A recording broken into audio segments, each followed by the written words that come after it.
absolute, incomprehensible mayhem. He quickly rose to the status of public enemy number one. This is perhaps the most horrific sight anyone could have witnessed in a lifetime. After the September 11th terrorist attacks, Osama bin Laden became a household name. But a group of CIA agents were tracking him before we even knew his identity, before that America's most wanted target was on his back, before the world even knew how big of a threat al-Qaeda was.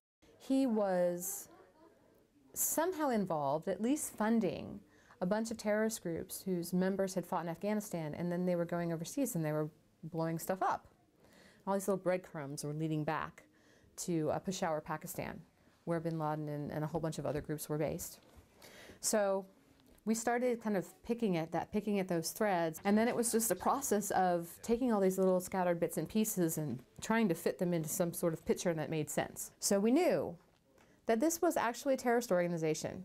Cynthia Storer is now a professor at Coastal Carolina University, but she started her career at the CIA more than 20 years ago. Her work in the counterterrorist unit would be instrumental in tracking the leader of one of the most well-established terrorist groups in the world. I had the Afghan account, so my job was to look at what was going on in Afghanistan and the networks that were flowing out of there.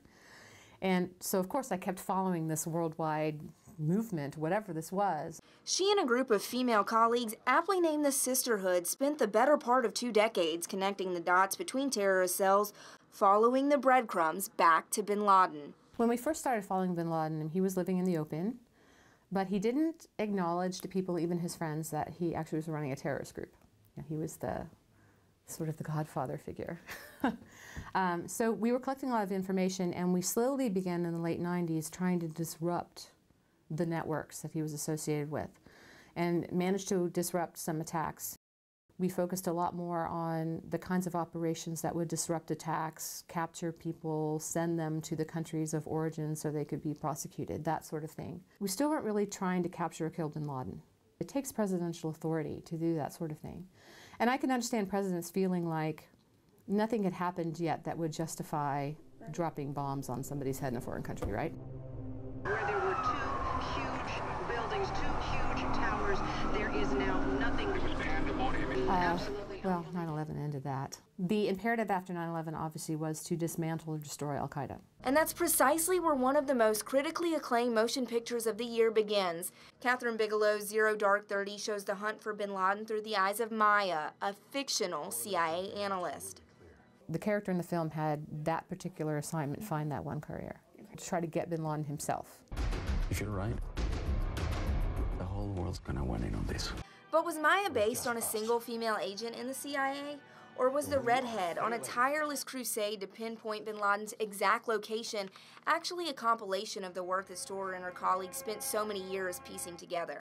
The job that this character does in the movie is several different people's jobs. They're using information that goes all the way back to stuff we developed in the 90s. So it really is an enormous team effort. For someone so close to the operation for so many years, Storer says she has some conflicting thoughts about the film. I'm very happy that they chose a woman as the lead character. That was great. It's not just the guys who shoot things, it's the women who use their brains. This is good. What part convinced you? Her confidence. But she does question how the film dealt with the morality of war and enhanced interrogation methods. Any questions? Storer says the torturous techniques that riddle Bigelow's film skew pretty far from reality. The U.S. just doesn't do things the way it was shown in the beginning of Zero Dark 30. And I'm not saying that some of those techniques couldn't be considered torture. I mean, certainly you can consider waterboarding torture. But it's not done like that. It does a disservice to my former colleagues, just making them look like a bunch of brutes. It does a disservice to the U.S. government. And that's one of the many reasons she was excited to team up with 2 former analysts and director Greg Barker for the HBO documentary Manhunt. He was going to treat the subject matter just sort of dispassionately, in the sense of not putting any kind of political spin on it, but just letting us tell our stories and then trying to put that story out there. And that's the first time that anybody had ever been willing to do that.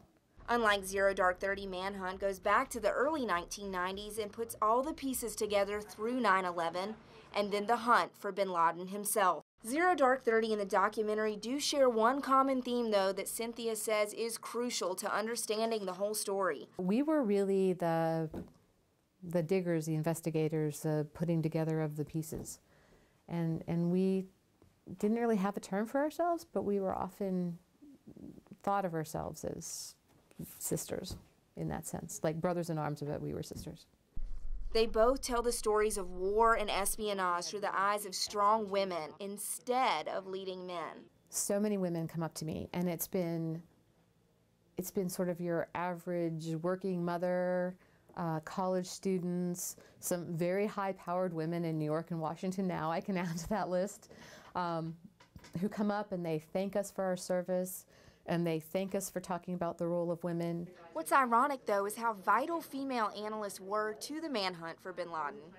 What do you think Osama bin Laden would have to say about a group of women being responsible for tracking him for 20 years, being ultimately responsible for his death? You know, it's funny, it is the supreme irony, right? Women should be pregnant and barefoot and covered up and in the kitchen, and here they are going after him. Today marks 2 years since Navy SEAL Team 6 raided that compound in Abbottabad, Pakistan. And although Storer wasn't actively involved in that aspect of the manhunt, she said her first thought was, good, we got him, but then there's no time to celebrate because your brain automatically goes to the next thing, which is, okay, who's going to take over from him? Are there going to be revenge attacks? What's the organization going to be like now? is the American public still at risk? You know the war isn't over. We've just managed to kill a leader. And that's not a just, it's important. The game is going to change, but how is it going to change?